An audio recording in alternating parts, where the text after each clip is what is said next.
So we've now done the ears. What we're going to do is the jawline now.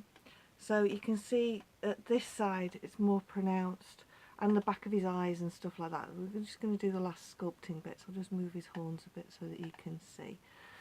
So we've got last sculpting bits, and we've got nuances around the eyes and things like that. So I'm quite happy actually. If you look at the back of his head, you can kind of see his jawline. If you look at his forehead, that's looking all right. His eyes are in the right position. Just make sure that they're a little bit bulgy but not too bulgy, that we tighten this bit out, we smooth it along towards his muzzle. I've got this side. We need to be able to see his eyes. He can see down his nose. That's the most important thing. Being a prey animal, they can always see down their noses. Okay, that's the line of sight, so to speak. So we need to take that in. If we look at him from the top, we can see that still one eye is slightly different to the other, but we can rectify that quite easily by either pushing and then fixing down with our needle, or by building up. So if you look from, I'll move his ears, you can see that one eye is slightly different to the other. Yeah. So I'm just gonna pull like that. I've just pulled his eyelids out a little bit, and looking down, that's a bit better.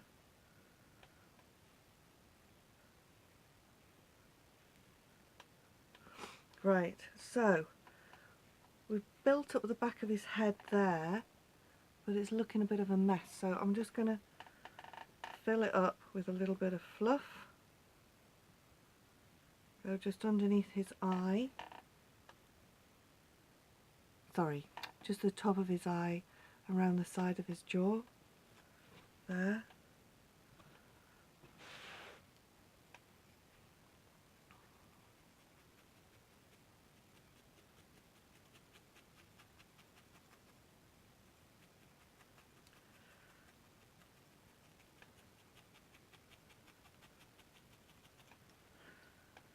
So, once you're happy with how he's looking and the shape, I'm just going to fill in a little bit more of his forehead, because I kind of feel that he needs a little bit more forehead.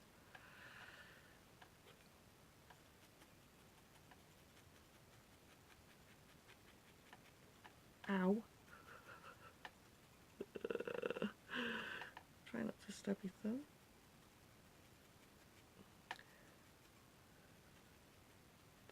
Because they've got a bit of Roman nose thing going on of hairs.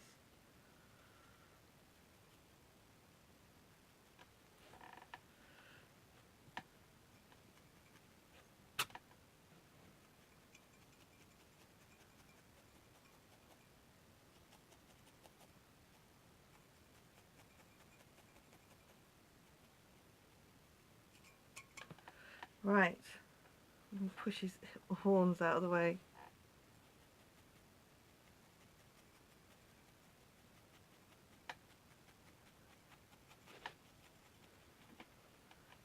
So he is like that round the front. Okay. Pushed his horns out of the way. Right, so I want you to get tiny little bits of grey and fawn, and I want you to use those to highlight under his eye. So get a tiny little bit, just very gently.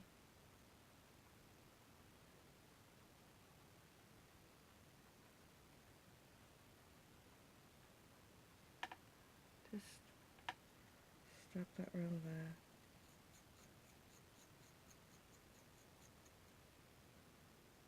Because they are kind of light around the eyes. Then I want you to get a little bit of this dark, and we're just going to put that on his nose. So I've got a tiny little bit and I've just tucked it under like that, and a similar way to the way that we did the chin, we're just going to curl that under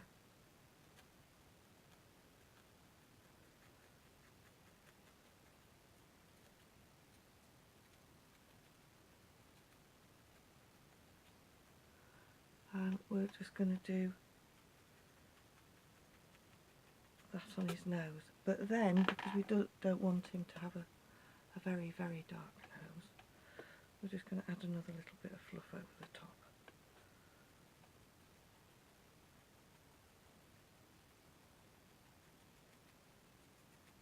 And this we're going to blend out. 3-needle tool.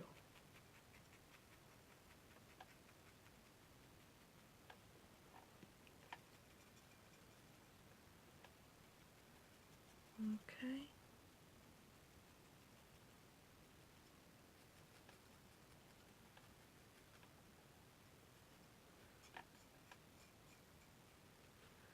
Now his grey eye,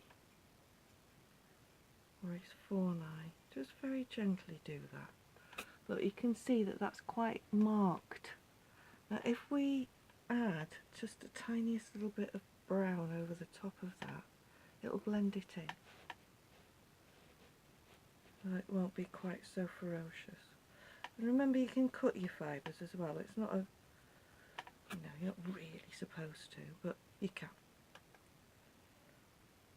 And also, if it goes horribly wrong, pull it off. You don't have to live with it. Or if it's too fixed in already, stick some more over the top.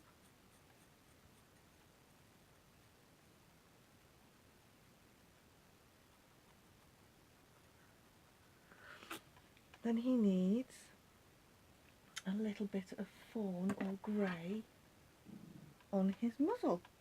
I'm just seeing if I can find any fawn. What I can do is find, oh no, there's some fawn.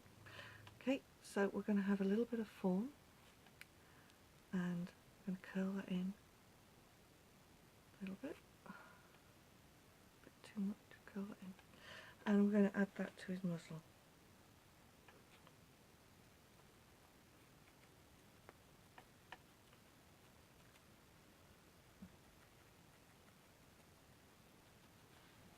So he's got a little black nose, a little black muzzle. Sorry, a little fawn muzzle. Now he has a little fawn chin as well. I'm just going to,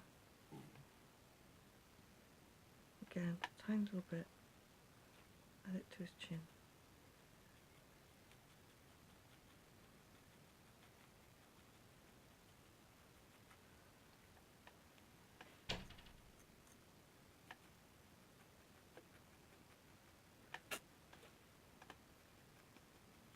Bring that down.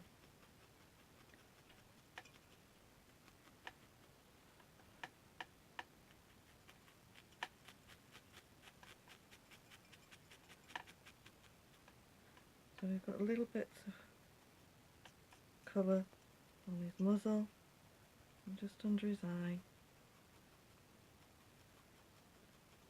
And now I want you to just spend a few minutes going all over his coat, just checking it's good. We're going to then do the back, the chest and the tail, and then you can add the sparkly bits. Okay.